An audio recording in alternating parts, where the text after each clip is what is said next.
एक बार एक छोटा सा लड़का अपने गांव की मिट्टी पर बैठा हुआ एक साधारण सा पंख उठाकर उसे ध्यान से देखने लगा। लोग कहते हैं कि वह पंख किसी सामान्य पक्षी का नहीं था। उसके पैटर्न और हल्के से झुकाव में जैसे कोई रहस्य छुपा था। बाकी बच्चे उसे फेंक कर खेल पर लौट गए, लेकिन यह लड़का, वह पंख को ऐसे देख रहा था जैसे उसकी रगों में कोई प्रश्न दौड़ गया हो। क्या कोई इंसान भी कभी इस तरह उड़ सकता है? लोग बताते हैं कि उसी क्षण, उसी छोटी सी जिज्ञासा में दुनिया के सबसे अद्भुत दिमाग की चिंगारी लगी। और शायद अगर उस दिन वह पंख जमीन पर न गिरा होता तो आज दुनिया वैसी न होती जैसी है। नमस्कार दोस्तों, स्वागत है आपका किताब कथा में। आज हम बात करेंगे लियोनार्डो डी विंसी की। चैप्टर 1, एक ऐसा जन्म जो दुनिया को देखने का तरीका बदल देगा।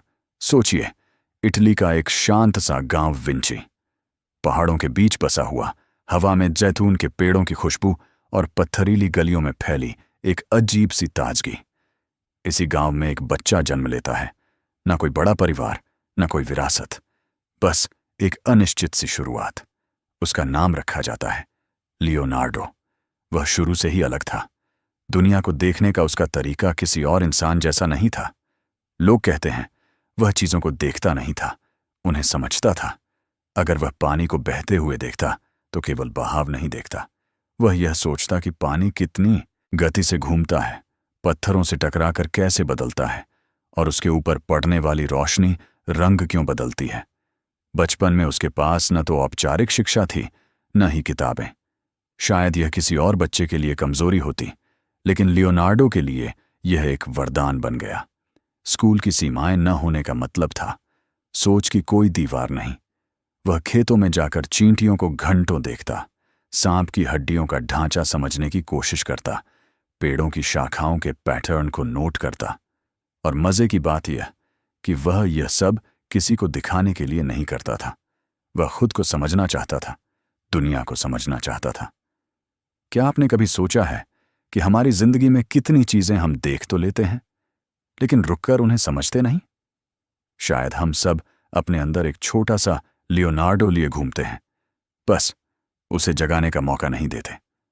इस बच्चे को एक और अजीब सी चीज परेशान करती थी, अधूरा रह जाना। अगर वह कुछ देखता है तो उसे पूरा समझे बिना छोड़ नहीं पाता। यही आदत जो बाद में दुनिया उसे लेकर आलोचना करेगी, वही आदत उसे लगभग जादूगर बना देगी। एक ऐसा कलाकार जो अधूरा छोड़ने के बावजूद मास्टरपीसेस बना जाता है। एक दिन गांव में एक गायक आया। उसके हाथ में एक छोटा सा वाद्य था, लायर। जब उसने बजाना शुरू किया तो गांव भर के लोग उसके चारों ओर जमा हो गए। लेकिन लियोनार्डो, उसने न सिर्फ संगीत सुना, उसने संगीत देखा। यह सुनकर अजीब लगे, लेकिन हकीकत यही थी। उसके मन में सुरों की आकृतियां बन रही थीं, जैसे हर स्वर की अपनी कोई रेखा हो, अपना कोई रंग। उसके भीतर कोई द्वार खुला और उसे महसूस हुआ कि कला केवल सुंदरता नहीं है, कला समझ है। कला याद नहीं रहती, कला बदल देती है। यहीं से उसकी जिंदगी मोड़ लेने लगी। उसके पिता ने उसकी उंगलियों की कोमलता और नजर की तीक्ष्णता देखकर उसे फ्लोरेंस ले जाने का फैसला किया, जहां कलाकारों की दुनिया थी, आविष्कारों की दुनिया थी, विचारों की दुनिया थी। फ्लोरेंस में पहली बार उसने शहर की भीड़, उसके पत्थरों पर उकेरी गई सदियों पुरानी कहानियां और कलाकारों की थिर चलती उंगलियां देखीं। वह हैरान था, लेकिन उससे भी ज्यादा उसके मन में उठ रहा एक नया सवाल, क्या मैं भी ऐसा कर सकता हूं? क्या मैं भी दुनिया को वैसा दिखा सकता हूं जैसी मैं उसे देखता हूं? वह अपने भीतर जानता था कि उसका जवाब हां है, पर दुनिया को यह साबित करने के लिए उसे कुछ और चाहिए था, एक गुरु। यही वह वक्त था जब उसकी राहें आंद्रेया डेल वेरोखियो से मिलीं। एक महान कलाकार जो सिर्फ चित्र नहीं बनाता था, वह दुनिया बनाता था। पहले दिन लियोनार्डो उनके स्टूडियो में गया तो उसने देखा कि दीवारों पर अधूरी पेंटिंग्स हैं, टेबल पर मशीनों के छोटे मॉडल हैं और हवा में लकड़ी और रंगों की खुशबू है। वहां हर चीज जैसे जीवित थी। लियोनार्डो ने एक पेंटिंग देखी जिसमें एक देवदूत था, लेकिन उसे देखते ही उसके मन में एक सिहरन सी उठी। क्यों? क्योंकि उसे लगा कि वह देवदूत ठीक है, लेकिन और सुंदर हो सकता था। और इत्तेफाक देखिए, उसी पेंटिंग में बाद में वेरोकियो ने लियोनार्डो को एक छोटा हिस्सा पेंट करने दिया, और जब पूरी पेंटिंग तैयार हुई तो सबने देखा कि उस छोटे हिस्से में, जहां लियोनार्डो ने देवदूत बनाया था, वहां एक ऐसी कोमलता थी कि बाकी पूरी पेंटिंग फीकी लगने लगी। कहते हैं उसी दिन वेरोकियो ने मान लिया कि उनका शिष्य उनसे आगे निकल चुका है। लेकिन लियोनार्डो को यह जीत अच्छी नहीं लगी। क्यों? क्योंकि उसकी नजर आगे थी, बहुत आगे। उसकी निगाह इस बात पर नहीं थी कि उसने क्या बनाया, बल्कि इस बात पर थी कि वह अभी क्या नहीं बना पाया।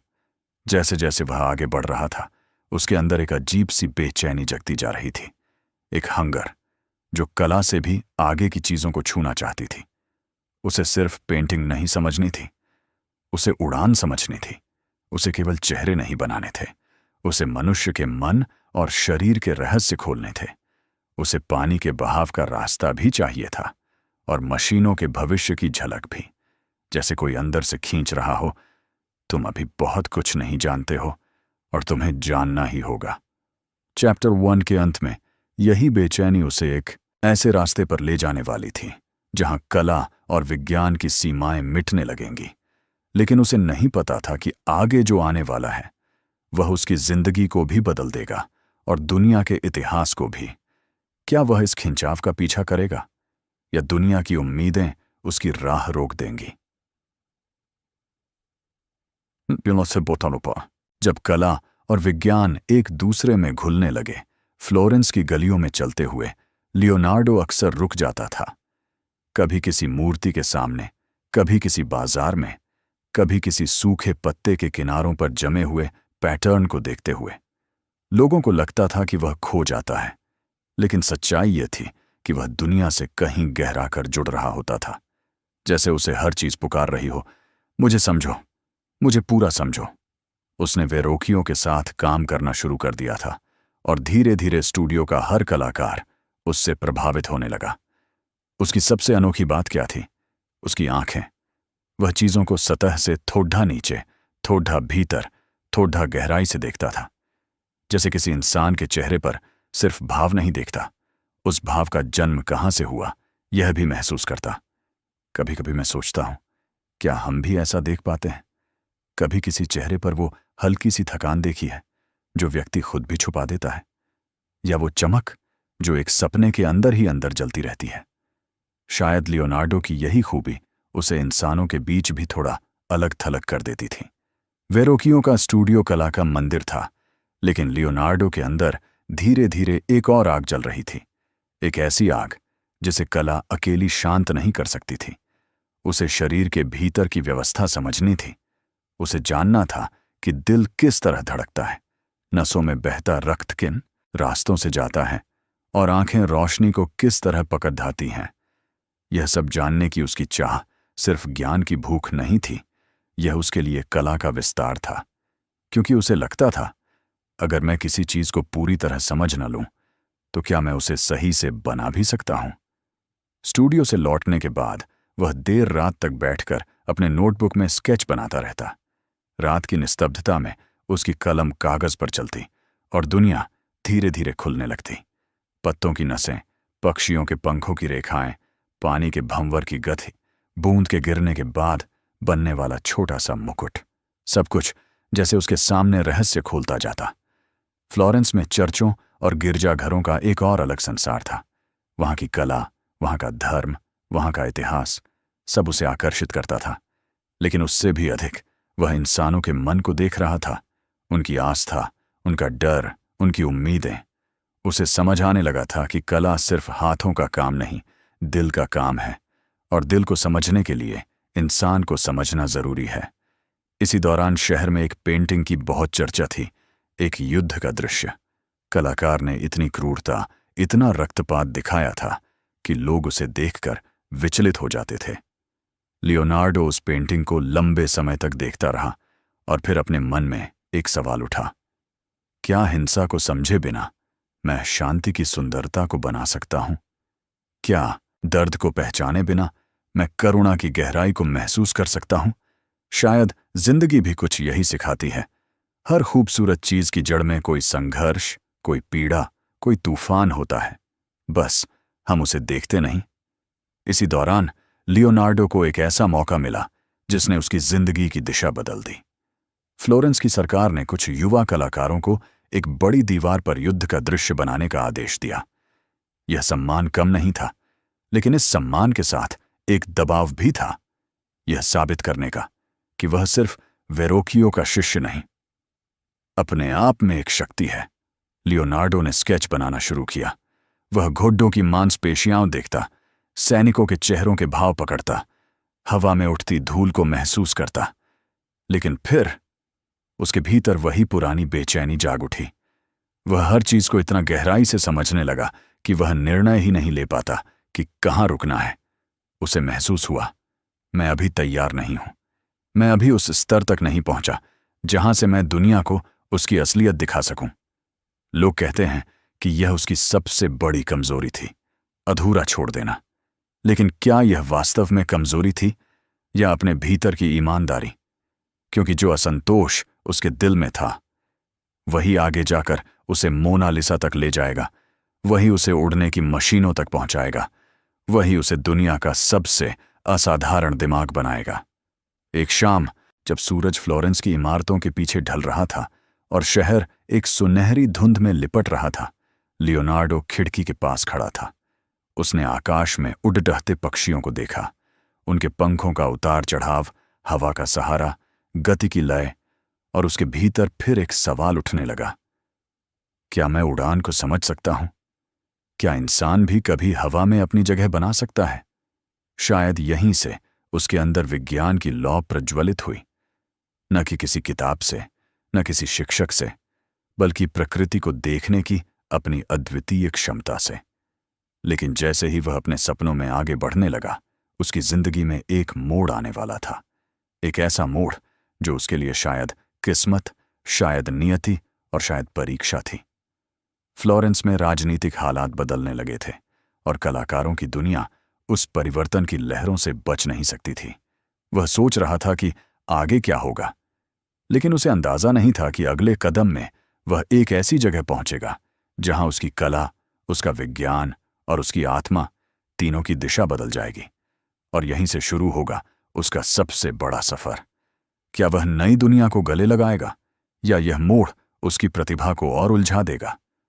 अगले चैप्टर में यही खुलने वाला था। वहां शहर जिसने एक कलाकार को नहीं, एक रहस्य बना दिया। फ्लोरेंस की हलचल, उसकी भीड़, उसका उत्साह, यह सब लियोनार्डो को उतना ही आकर्षित करता था जितना भीतर से थका भी देता था। वह अपने भीतर जानता था कि उसे आगे बढ़ना है, लेकिन किस दिशा में? यह सवाल हर दिन उसके सामने धुंध बनकर खड़ा रहता। तभी उसे एक बुलावा मिला, मिलान शहर से। वहां के शासक लुडोविको स्फोर्जा ने उसे निमंत्रण भेजा था। क्यों? क्योंकि उन्हें एक ऐसे व्यक्ति की जरूरत थी जो सिर्फ एक कलाकार ना हो, एक विजनरी हो। और विजनरी होने में लियोनार्डो का कोई मुकाबला नहीं था। कहते हैं, जब लियोनार्डो पहली बार मिलान की सीमाओं में दाखिल हुआ तो शहर की ठंडी हवा ने उसके चेहरे को छुआ और उसे महसूस हुआ कि वह किसी दूसरी दुनिया में प्रवेश कर रहा है। फिर जब उसने शहर में कदम रखा तो उसकी आंखों में फैलता दृश्य किसी पेंटिंग की शुरुआत जैसा था। ऊंची इमारतें, सजे हुए चौक, घोड़ों की गूंज और लोगों के चेहरों पर एक खास सी गंभीरता। मिलान फ्लोरेंस जैसा हल्का और कलात्मक नहीं था। मिलान शक्ति था, राजनीति था, और यही वह जमीन थी जहां एक कलाकार का दिल और एक वैज्ञानिक का दिमाग टकराने वाला था। लियोनार्डो की मुलाकात लुडोविको से हुई। एक शक्तिशाली नेता, व्यवहार में तेज, सोच में चालाक और अपनी विरासत को लेकर बेहद महत्वाकांक्षी। उसे किसी ऐसे व्यक्ति की जरूरत थी जो उसके शासन को कला और भव्यता के जरिए अमर कर दे। और लियोनार्डो, वह तो जैसे इसी क्षण के लिए बना था। लेकिन लुडोविको ने उससे सबसे पहले क्या मांगा? न कोई पेंटिंग, न कोई मूर्ति, न कोई मशीन, बल्कि एक विशाल घोड़े की प्रतिमा। एक ऐसी प्रतिमा जो न सिर्फ उसकी सेना की शक्ति दर्शाए, बल्कि उसकी विरासत को पत्थर पर अमर कर दे। लियोनार्डो के भीतर जैसे बिजली सी दौड़ गई। घोड़े की आकृतियां, उसके शरीर की मांसपेशियां, उसके पैर की गति, यह सब वह पहले ही दर्जनों बार नोट कर चुका था, लेकिन अब उसे सिर्फ समझना नहीं, उसे बनाना था, इतना विशाल कि लोग उसे देखकर रुक जाएं, उसकी खासियत पर विस्मय से भर जाएं। वह दिन रात घोड़ों का अध्ययन करता, अस्तबल में खड़ा होकर घोड़ों की आंखें देखता, उनकी बेचैनी, उनका साहस, उनके भीतर छिपी हुई शक्ति। उसे लगता जैसे घोड़े उससे बात कर रहे हों। क्या आपने कभी किसी जानवर की आंखों में देखते हुए ऐसा महसूस किया है कि उनके भीतर भी एक पूरी दुनिया है? लियोनार्डो को ऐसा रोज महसूस होता था, लेकिन मिलान में उसकी जिंदगी सिर्फ घोड़ों तक सीमित नहीं थी। उसके भीतर का वैज्ञानिक अब खुलकर सांस ले रहा था। उसने नए नए यंत्रों के डिजाइन बनाए, तूफानों को मापने वाली मशीनें, पुलों को तुरंत जोड़ने वाली प्रणालियां, युद्ध में काम आने वाले उपकरण। कई लोग उसे पागल कहते, कई उसे जादूगर समझते, लेकिन वह किसी का खंडन नहीं करता, किसी से बहस नहीं करता, क्योंकि वह जानता था वह चीजें देखता है जो बाकी इंसान अभी तक नहीं देख पा रहे हैं। और इसी बीच कुछ ऐसा हुआ जिसने उसकी दुनिया को हिला दिया। चर्च के उच्च पदाधिकारियों ने उससे एक अनोखी पेंटिंग की मांग की, एक भोजन दृश्य, लेकिन सिर्फ कोई भोजन दृश्य नहीं, इतिहास में दर्ज होने वाला अंतिम भोज, द लास्ट सपर। लियोनार्डो के सामने यह काम आया तो उसने उसे पेंटिंग नहीं, एक जीवित पल माना। उसे लगा यह सिर्फ एक चित्र नहीं, यह क्षण का दिल है। उस पल में क्या चल रहा था? लोग कैसे बैठे थे? किसे क्या लगा होगा? चेहरों पर भाव कैसे टूटे होंगे? कौन चौंका होगा? कौन डर गया होगा? कौन भीतर से टूट गया होगा? वह बैठा और उसने मानव मन को खोलना शुरू किया। उसने हर चेहरे को अलग अलग दर्जनों बार बनाया, एक बार थोड़ा दुखी, एक बार थोड़ा हैरान, एक बार विश्वास में, एक बार संदेह में। वह पागलों की तरह काम करता, कभी घंटों तक दीवार को घूरता रहता बिना एक रेखा खींचे, कभी अचानक उठकर पूरे दिन लगातार पेंट करता रहता। उसके सहायक कहते, उसे समझना मुश्किल है, वह हर दिन खुद का एक नया रूप बन जाता है। लेकिन यही उसके जीनियस की कीमत थी। जब द लास्ट सपर दुनिया के सामने आया, लोग स्तब्ध रह गए, क्योंकि यह सिर्फ एक दृश्य नहीं था, यह एक भूकंप था। हर चेहरा बोल रहा था, हर हाथ एक कहानी कह रहा था, हर नजर में एक दुनिया छिपी थी। लेकिन इस महान उपलब्धि के बावजूद उसके अंदर की बेचैनी खत्म नहीं हुई। वह एक पल के लिए भी रुकता नहीं था। वह खुद को समझने के लिए भाग रहा था, और उस भाग दौड़ में एक दिन उसके सामने वह घोड़ा आया, वही विशाल प्रतिमा जिसका सपना उसने देखा था। लेकिन किस्मत हमेशा उसके साथ नहीं चलती। युद्ध छिड़ गया, धातु की कमी हो गई। वह घोड़ा जो सदी की सबसे महान मूर्ति बनने वाला था, कभी बन ही न सका। जो मॉडल उसने बनाया था, जो वर्षों की मेहनत का फल था, उसे सैनिकों ने अभ्यास के लिए निशाने की तरह इस्तेमाल किया और तोड़ डाला। कहते हैं जब लियोनार्डो को यह खबर मिली, वह कुछ देर शांत बैठा रहा, फिर धीरे से बोला, सब कुछ मिट सकता है, लेकिन मैंने जो देखा है वह कभी नहीं मिटेगा। शायद महान लोगों की सबसे बड़ी ताकत यही होती है, वे अपने सपनों के टूटने पर खत्म नहीं होते, वे बस एक और सपना खोज लेते हैं।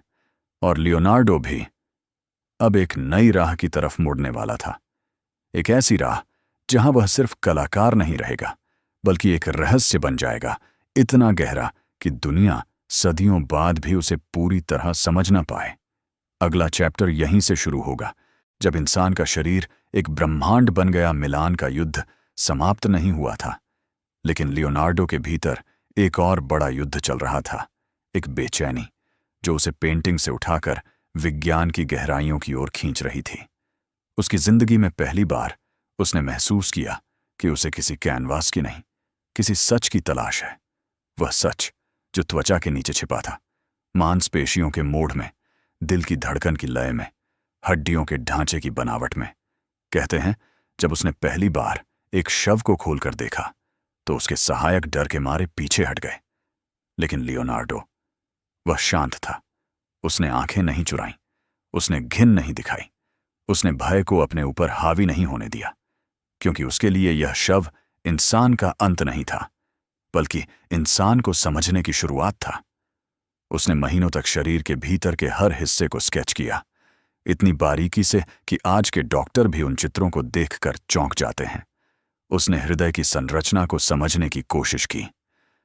रक्त किस दिशा में बहता है यह दर्ज किया। मांसपेशियों के मुड़ने और ढीले पड़ने की प्रक्रिया को कागज पर उतारा। हड्डियों के जोड़ किस कोण पर मुड़ते हैं यह नोट किया। वह रातें जब वह मोमबत्ती की रोशनी में बैठकर पन्नों पर रेखाएं खींचता, उसका दिमाग जैसे किसी दूसरे युग में प्रवेश कर जाता। वह सिर्फ शरीर नहीं देख रहा था, वह जीवन देख रहा था। क्या आपने कभी ऐसा क्षण महसूस किया है जब आपके सामने कोई साधारण चीज अचानक असाधारण बन जाए? जैसे आप किसी पत्ती की नसों को देखते रहें और अचानक समझ जाएं कि यह भी एक कहानी है। लियोनार्डो हर दिन ऐसा महसूस करता था, लेकिन यह खोज आसान नहीं थी। चर्च उसे इस तरह के प्रयोगों की अनुमति नहीं देता। सत्ता को यह पसंद नहीं था, समाज इसके लिए तैयार नहीं था। फिर भी वह चला जाता, कभी रात में, कभी शहर के बाहर, कभी किसी अस्पताल के तहखाने में, क्योंकि सच्चाई के लिए उसका प्रेम डर से बड़ा था। इसी दौरान उसने एक और चीज नोटिस की, इंसानों के चेहरे। कैसे एक छोटा सा भाव 1000 कहानियां कह देता है। कैसे होंठों के कोने का एक हल्का सा मोड़ छुपे हुए भाव को उजागर कर देता है। कैसे आंखों में चमक सिर्फ रोशनी से नहीं, मन से आती है। वह घंटों तक लोगों को देखता, बच्चे, बूढ़े, किसान, व्यापारियों, सैनिक, साधु। उसकी नजर शरीर से ज्यादा आत्मा को पकड़ती थी। कई बार तो ऐसा लगता जैसे वह किसी के चेहरे को नहीं, उसकी कहानी को देख रहा हो। और फिर एक दिन उसने वह चेहरा देखा, वह मुस्कान जिसे दुनिया मोनालिसा कहेगी। यह मुलाकात किसी कहानी जैसी साधारण थी, लेकिन उसके भीतर कुछ टूटकर बिखर गया और साथ ही कुछ नया जन्म ले लिया। उस मुस्कान में कोई रहस्य था, एक शांति जिसकी गहराई में हल्की सी उथल पुथल छिपी थी, एक खुशी जिसके नीचे एक दर्द था, और एक ऐसा भाव जो पकड़ा नहीं जाता लेकिन भुलाया भी नहीं जाता। कहते हैं लियोनार्डो ने उस मुस्कान को बनाने में 4 साल लगाए, पर सच यह है कि वह मुस्कान कभी पूरी नहीं हुई, क्योंकि वह मुस्कान एक यात्रा थी, गंतव्य नहीं। जब वह पेंट करता तो दुनिया के सारे शोर गायब हो जाते, सिर्फ कैनवास, रंग और उसके मन की गहराई बचती। उसकी उंगलियां रुक रुक कर ऐसे चलतीं जैसे वह किसी दिल की धड़कन को सुन रहा हो। कभी वह एक ब्रश स्ट्रोक लगाता और फिर हफ्तों तक सिर्फ उसे देखता रहता। कभी वह महीनों तक एक ही हिस्से पर काम करता, आंखों की चमक, होंठों की नरमी, चेहरे की रोशनी। लेकिन मोनालिसा सिर्फ एक पेंटिंग नहीं थी, वह लियोनार्डो के मन और शरीर की यात्रा थी। अंदर की खोज, बाहर की अभिव्यक्ति, दुनिया की समझ और खुद की पहचान।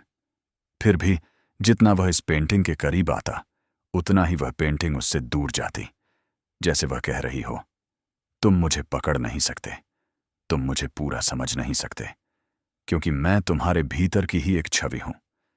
लेकिन इस बीच उसके जीवन में तूफान आने लगा था।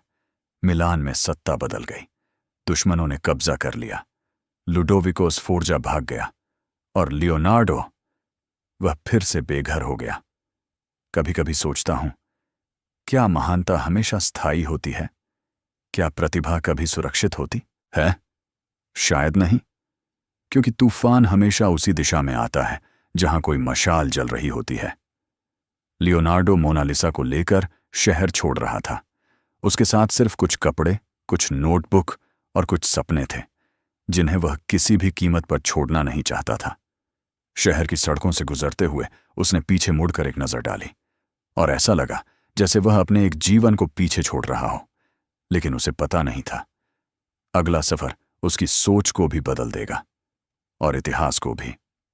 अगले चैप्टर में वह वक्त आएगा जब लियोनार्डो दुनिया के सबसे बड़े रहस्य की ओर बढ़ेगा। उड़ान।